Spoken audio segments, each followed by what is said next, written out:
Vandeham Shri Guru Shri Yuta Parakamalam Shri Gurun Vaishnavamscha Shri Rupam Sagrajatam Sahagana Raghunatanvitam Tam Sajivam Sadvaitam Savadhutam Parijana Sahitam Krishna Chaitanya Devam Shri Radha Krishna Padan Sahagana Lalita Shri Vishakhanvitamscha He Krishna Karuna Sindhu Dinabandho Jagatpate Gopesha Gopika Kanta Radha Kanta Namostute Tapta Kanchana Gaurangi Radhe Vrindavaneshwari Vrishabhanu Sute Devi Pranamami Haripriye Pancha Kalpatarubhyascha Kripa Sindhubhyaivacha Patitanam Bhavanebhyo Vaishnavebhyo Namo Namah Shri Krishna Chaitanya Prabhu Nityananda Shri Advaita Gadadhar Shivasati And bridge darts and over him there. Hare Krishna, Krishna Hare Hare, Hare Rama, Rama Rama, Hare Hare. Thank you everybody for being here. Let's jump in. Chapter 14, text 26. So, in the temple room, from our text, page number 664, and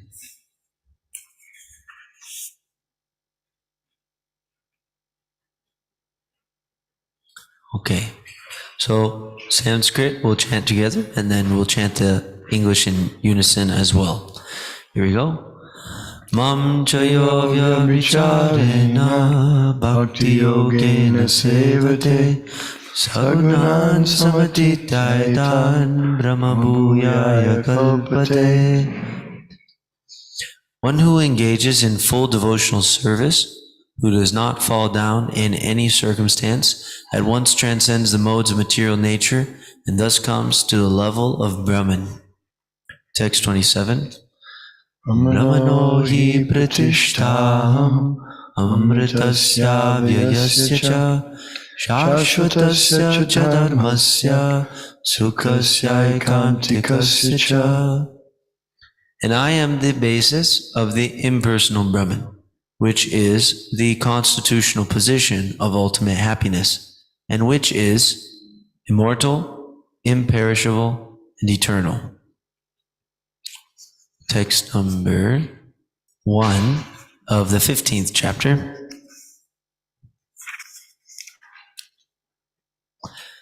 Shri Bhagavan Uvacha Urdhva Moolam Adashakam Ashvatam Prabhur Avyayam Jandam Siyasya Parani Yastam Veda Savedabit.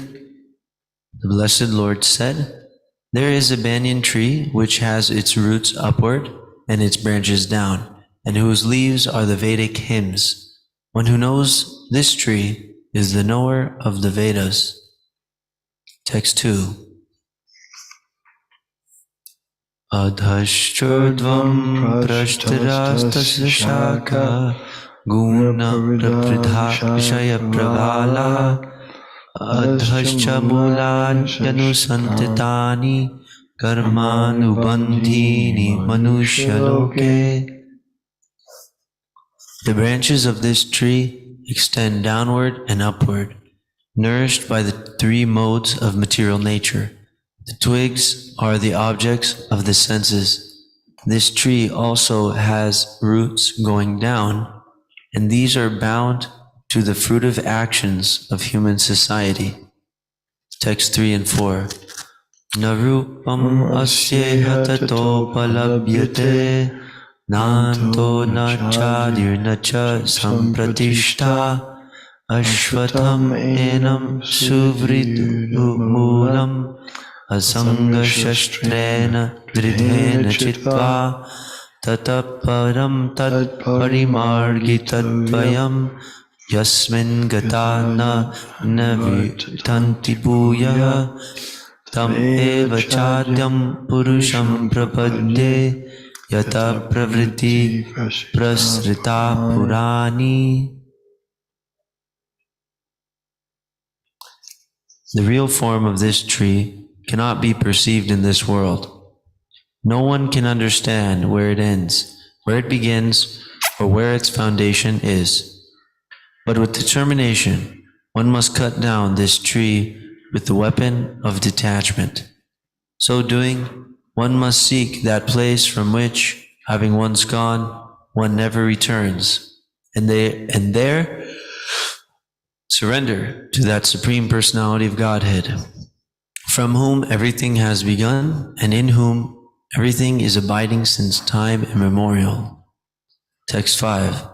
Nirmana moha jita sanga dosha adhyatma nitya vinivritta kama dvandvar vimukta sukha dukkha samgyar gacchantya mudda pavyayam nitat.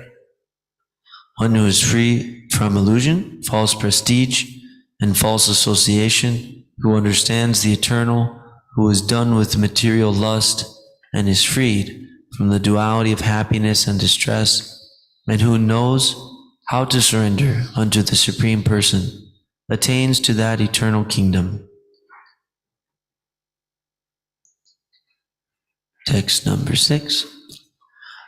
Natad pasayate suryo na shashanko na pavakaha yat katva na nivartante tadama paramam mama. That abode of mine is not illumined by the sun or moon, nor by electricity. One who reaches it never returns to this material world. Text 7. Mamai vangsho jiva loke jiva bhuta sanatana manasashchanindriyani prakriti stani karshati. The living entities in this conditioned world are my eternal fragmental parts. Due to conditioned life, they are struggling very hard with the 6 senses, which include the mind. Text 8. Sharirang yad avapnoti yachapyukta ramatishvaraha grihitvaitani samyati vayorgandhan ivashayat. The living entity in the material world carries his different conceptions of life from one body to another, as the air carries aromas. Text number 9. Shrotram chakshu sparshananam rasanam grihanam evacha adhishtaya manaschayam vishayan upsevate. Translation. The living entity, thus taking another gross body, obtains a certain type of ear, tongue, and nose, and sense of touch, which are grouped about the mind. He thus enjoys a particular set of sense objects. Okay, so that was 1, 2, and 9 verses. 1, 2, 3, 4, 5, 6. Okay, that's 11.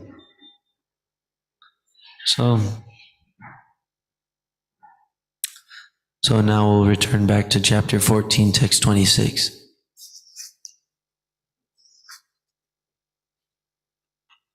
Page number 664 in the temple room.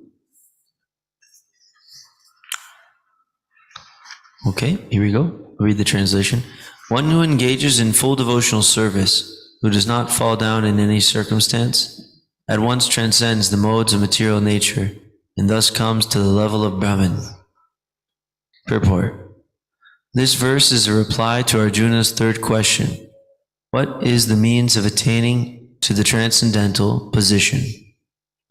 As explained before, the material world is acting under the spell of the modes of material nature. One should not be disturbed by the activities of the modes of nature. Instead of putting his consciousness into such activities, he may transfer his consciousness to Krishna activities. Krishna activities are known as Bhakti Yoga, always acting for Krishna. This includes not only Krishna, but his different plenary expansions, such as Rama and Narayana. He has innumerable expansions. One who is engaged in the service of any of the forms of Krishna or of his plenary expansions is considered to be transcendentally situated. One should also note that all the forms of Krishna are fully transcendental, blissful, full of knowledge, and eternal. Such personalities of Godhead are omnipotent and omniscient, and they possess all transcendental qualities. So, if one engages himself in the service of Krishna or his plenary expansions with unfailing determination, although these modes of material nature are very difficult to overcome, he can overcome them easily. This is already explained in the 7th chapter. One who surrenders unto Krishna at once surmounts the influence of the modes of material nature. To be in Krishna consciousness or in devotional service means to acquire the equality of Krishna. The Lord says that his nature is eternal, blissful, and full of knowledge, and the living entities are part and parcel of the Supreme, as gold particles are part of a gold mine. Thus the living entity's spiritual position is as good as gold, as good as Krishna in quality. The difference of individuality continues. Otherwise, there is no question of Bhakti Yoga. Bhakti Yoga means that the Lord is there, the devotee is there, and the activity of exchange of love between the Lord and the devotee is there. Therefore, the individuality of two persons is present in the Supreme Personality of Godhead and the individual person. Otherwise, there is no meaning to Bhakti Yoga. If one is not situated in the same transcendental position with the Lord, one cannot serve the Supreme Lord. To be a personal assistant to a king, one must acquire the qualifications. Thus, the qualification is to become Brahman, or freed from all material contamination. It is said in the Vedic literature, Brahmaiva san Brahmapyeti. One can attain the Supreme Brahman by becoming Brahman.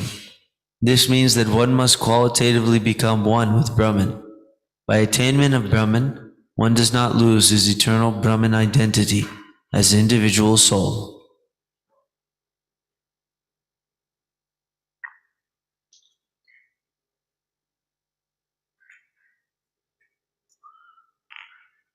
This is a very important verse because the impersonalists want to merge into Brahman. They want to become one with the Supreme. That's their desire. That is their idea of liberation. But that's not really considered liberation because it's not the actual nature of the living entity is personal. The living entity is a person, just as Krishna is a person. Krishna not only is a person, but he has energies as well. And that his energies are material and spiritual. Some of his expansions are called Svangsa, or Vishnu Tattva expansions. It's described here. Narayan and Rama, Vishnu, Varaha, Nrsimha. These are expansions of Vishnu. They're on the category of Godhead. They never fall down into the material modes. They're eternally liberated. Everything about them is transcendental. Another expansion of the Lord is the the marginal potency of the Lord, Tatastha Shakti. That is the living entities like ourselves. We are spiritual in nature, just like Krishna, but we're small. And being small, the living entity can become overwhelmed by Maya, or illusion, and that's the third energy of the Lord, the material energy. Along with the spiritual sky is the Brahmajyoti, the effulgence. This is an energy of the Supreme Lord, the unlimited Brahmajyoti. So some living entities, being frustrated with personal exchanges, they want to merge and give up their individuality and lose their identity and just become one. But actually, it doesn't work like that. The living entity never gives up his identity. He's eternal. This is explained, Mamaivang so jiva loke jiva bhuta sanatana. Living entities are as Krishna's eternal parts and parcels. They never become one with him or with anyone else. The example is given when a green tree, green bird, flies into a green tree. It appears to merge. That's only because of our limited eyesight. We think the bird has merged and become one with the tree. But the bird will fly away because he's not one with the tree. He just seems that way. Similarly, the living entity who apparently merges into the Brahman, doesn't actually merge, and he doesn't give up his individuality. The individuality of the soul is for eternal. So he only is satisfied when he reaches the personal relationship with Krishna. That's why the living entities aren't satisfied. They've forgotten Krishna. They're trying to find satisfactory relationships in the material world. It doesn't work that way. That's why we're always frustrated no matter what we try to enjoy or what we try to make a relationship with. It always ends in some kind of mishap. Because the living entities are not subjected, they're not supposed to be subjected to these material bodies and this material nature, which is temporary. They're meant for the spiritual sky. And Krishna lives there with his parts and parcels. It's said that the spiritual sky is 3 times bigger than the material sky. In other words, all the living entities that we have in the material world, which is innumerable, multiply that times 3. And that you have some idea of how big the spiritual sky is. Much bigger than here. And there's a difference in quality. Quality there is everyone lives eternally, and no one has to take material bodies. There's no old age, there's no disease, no death, and there's no anxiety. So one might say, well, why wouldn't everyone want to live there? If they learn about that place, then they would want to live there. That's why it's important that this knowledge is taught to the people in general, so they can learn it. Parastasmat bhavanyo vyakta vyaktat sanata. There is another place besides this material world where everything is eternal. There's no death, there's no unmanifest feature. The material world, sometimes it's manifest and sometimes it's unmanifest in a vyakta stage. So during that whole period of unmanifest, living entities just remain inert, more or less. So it's a waste of time. Sitting in an inert coma, so to speak, you could say. something like a coma. Because he's not, during that inactive period, he's not acting. But in the spiritual world, it's always going on. There's no inactive state. And we like to be active. We like to have relationships. It's just we don't like these frustrating material relationships, which are based on false sense gratification. In the spiritual world, they have all varieties that we have here, but in much greater variety. You can just imagine if they've figured out, if they have the technology to remove old age, disease, and death, and anxiety, what kind of technology is it? What kind of place is that? It's full of bliss, it's eternal, and full of knowledge. Everything is conscious there. And everyone is blissfully engaged in serving Krishna. They're completely satisfied. We might say, well, how can you be satisfied doing the same things for eternity?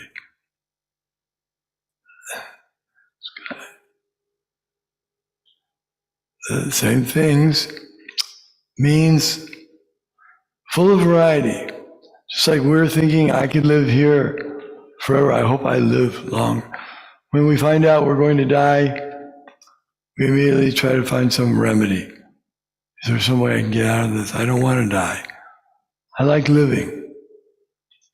I like all the varieties of life. I like smelling the fresh air, and I like swimming. And we like these things. But whatever we like that's here will have there millions of times greater and more wonderful to experience. Plus we have Krishna there. Here, we've forgotten souls, we've forgotten Krishna. We're trying to be happy without Krishna. That's not possible. We should have learned that lesson by now. We've been trying birth after birth for innumerable lifetimes, and still we're not satisfied with material things. We should, and you look around, you see they're also not satisfied. You can check the history books. You see if you find anyone that was completely blissful all the time and had full knowledge. Well, this material world is a place of suffering. Now, someone may think that's being too negative, being too harsh, but it's true. The truth is sometimes harsh and negative. When one is in ignorance, and he can't appreciate the light. But Krishna says when one learns this knowledge, this transcendental knowledge of Bhagavad Gita, then his knowledge reveals everything as the sun reveals everything in the daytime. This is like getting light in the darkness. If you want to know what life is for, if you want to know how to live life to the fullest, if you want to know how to do something good for the world, people like to do something good, but they don't know what to do. They don't know what's good. In the material world, there's always duality. You may do something good for someone, but then somebody suffers because of that. If I win the contest, then I'm happy, but the losers, they're unhappy. So it doesn't satisfy. But in the spiritual world, everyone is satisfied because that's the nature there. Full satisfaction. We may think, well, how is it possible to always be happy? I'd be bored if I were happy all the time. I think I have to have all this misery to spice up my life. Then I can appreciate the good things as long as I have the bad things. But that also doesn't make sense. That just means that we haven't experienced what real pleasure is. Real pleasure, eternal pleasure, doesn't have any gaps or any deficiencies. It's full of exciting activity all the time. So we get a little taste of that here in this world. Krishna has arranged for the forgotten souls to have a chance to recover their lost relationship with Krishna. And he appoints different representatives of his that are trained in Krishna Bhakti to act as teachers, to pass on this knowledge to the people who are lacking it, and to guide them in how to engage in devotional service. So the service here to Krishna that, for example, is going on here, this is the same service that's going on in the spiritual world. And all the other activities, such as planting a garden for Krishna or growing flowers for Krishna, cooking for Krishna, making music for, that's also going on there.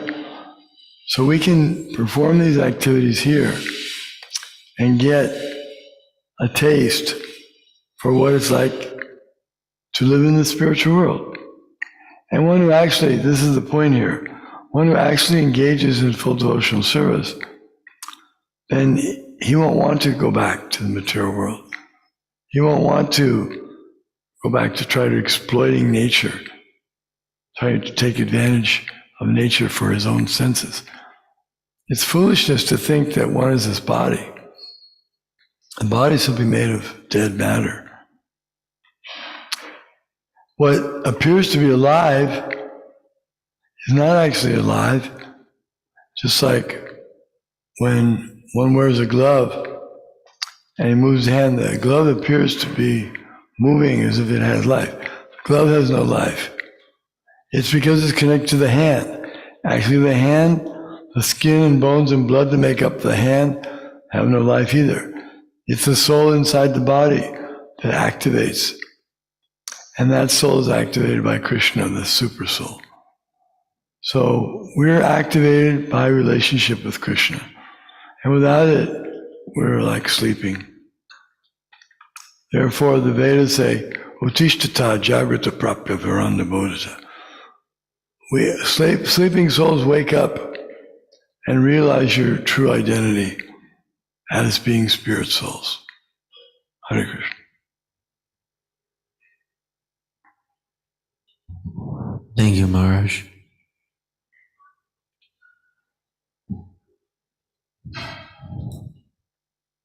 So, does anybody have any questions?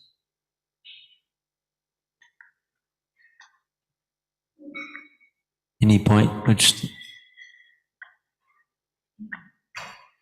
question? Question?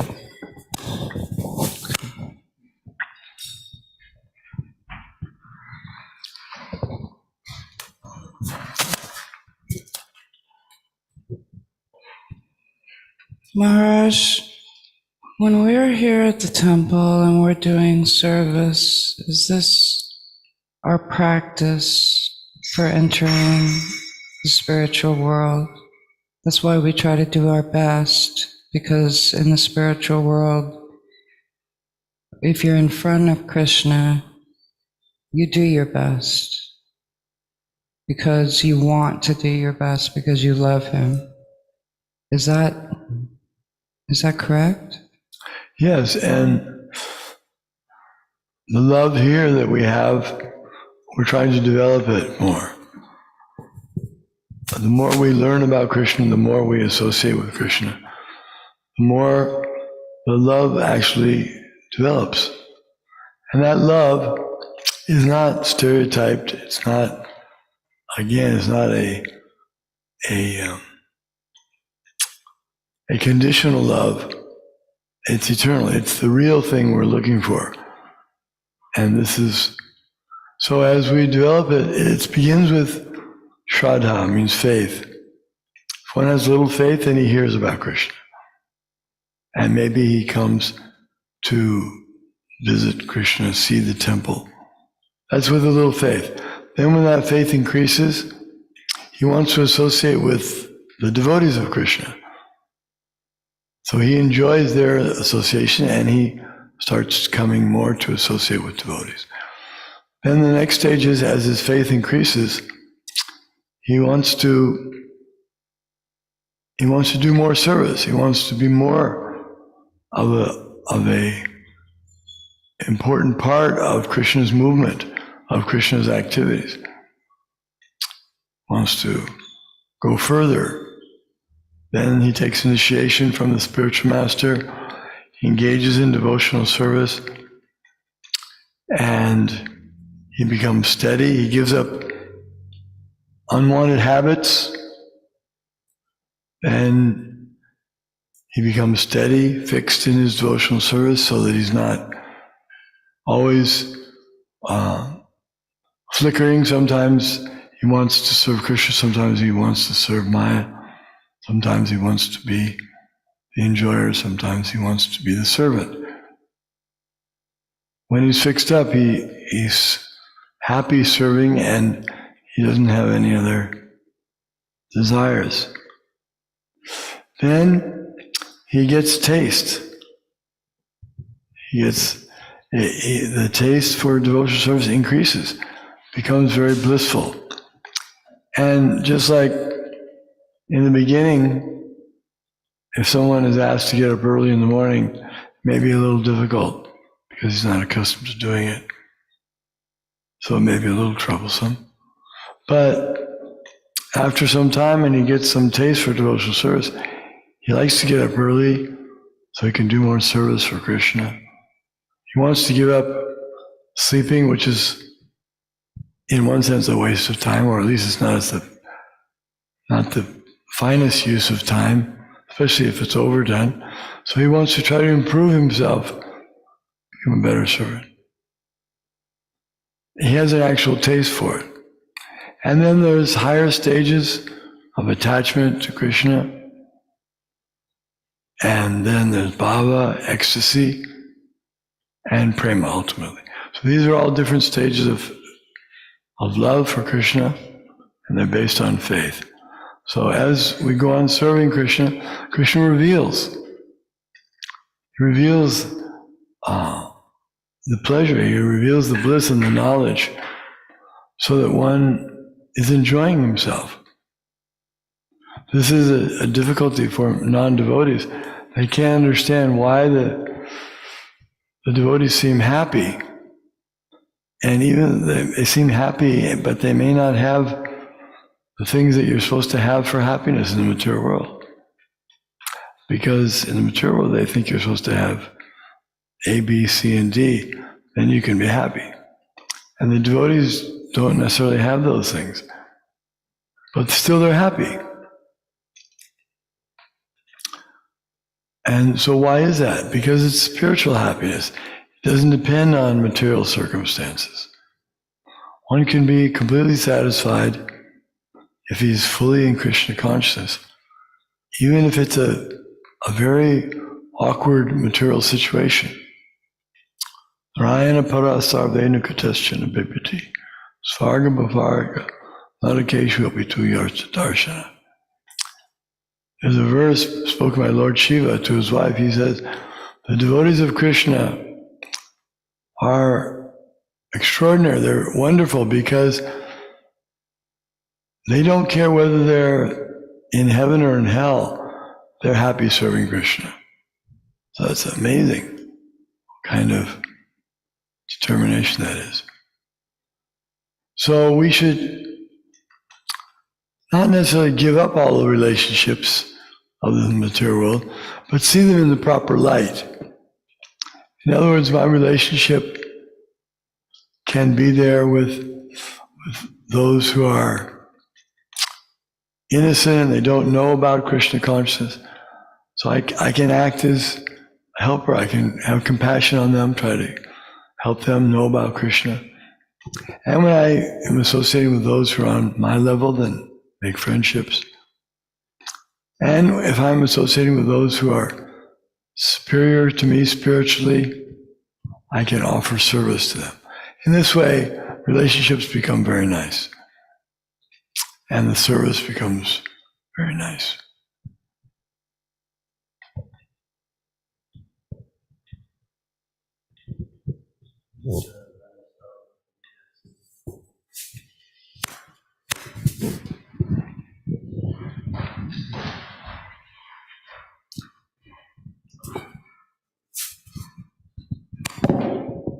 Hare Krishna.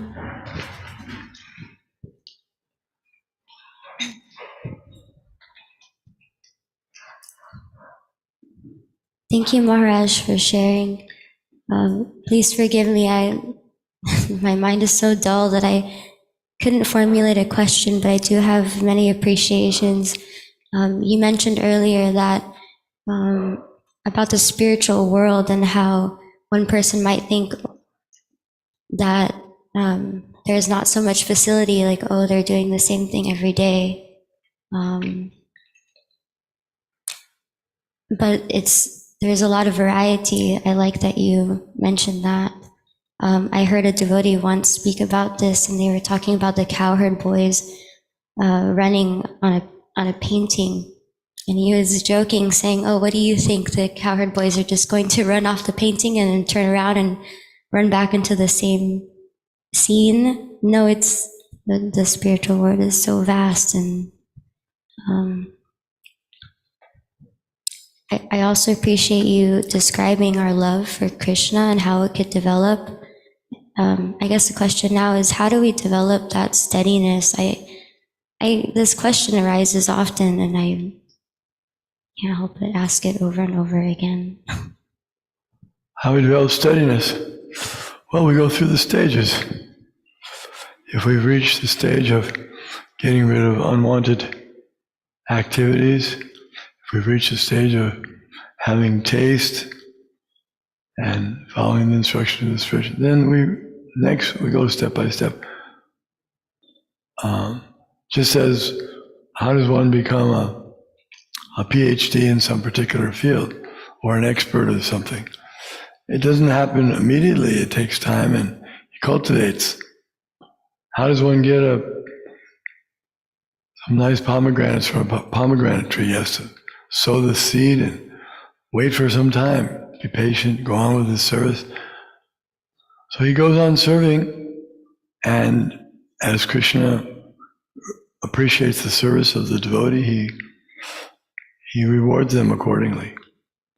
So that steadiness will come as a reward for the devotee who really wants it and tries for it. He gets promotion, but the promotion is not a material type of promotion where one becomes elevated and then he can lose that position or he becomes proud. It's transcendental. But he gets transcendently promoted to a more intimate relationship with Krishna. An intimate relationship with Krishna is worth having because it means that he sees all living entities in quality one with the Lord and as his brothers. So he's a well-wishing friend to every living entity. Just imagine if someone had love for every living entity, what kind of a life he would have. Instead, we have envy for every living entity. I was seeing how one time I was so envious that I was even envious of the birds. I could be envious. An envious person can be envious of everyone, everything. He'll find some reason to be envious. Oh, look at those kids. They don't have any of the problems. They don't have to pay any bills. They're just running and skipping around.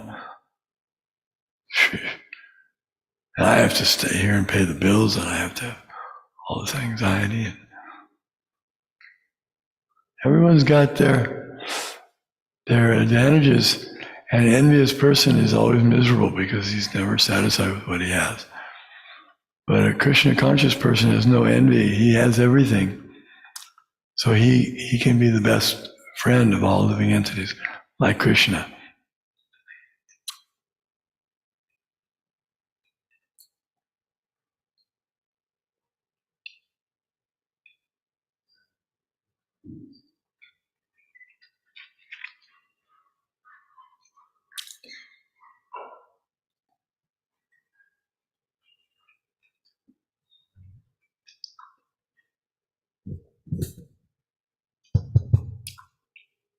The point that I was thinking about is that